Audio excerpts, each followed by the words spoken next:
Hi guys, welcome back to my channel. তো রোজকার মতন আজকেও চলে আসলাম আমার ছোট মিনি ব্লগ নিয়ে। তো আজকে ব্লগটা একটু ছাড়তে আপলোড করতে দেরি হয়ে গেল।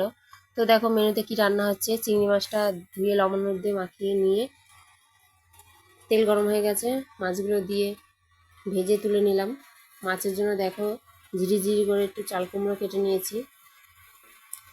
ফোড়ন দিয়ে চাল কুমড়োটা দিয়ে একটু ভাজা ভাজা করে নিয়ে মশলা দিয়ে একটু কষিয়ে চাল কুমড়ো মশলা দিয়ে কষানো কমপ্লিট।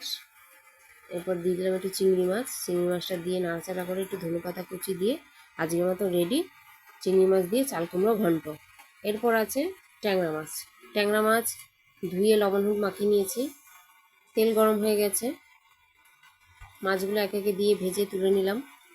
তো মাছের জন্য মশলা জিরা, আদা, লঙ্কা, টমেটো, একটু পেঁয়াজ বাটা দিয়ে মশলাটা দিয়ে নাড়াচাড়া করে সামান্য পরিমাণে একটু ঝোল দিয়ে ধনেপাতা কুচি দিয়ে মাছগুলো দিয়ে আজকের মতো রেডি ট্যাংরা মাছের ঝাল।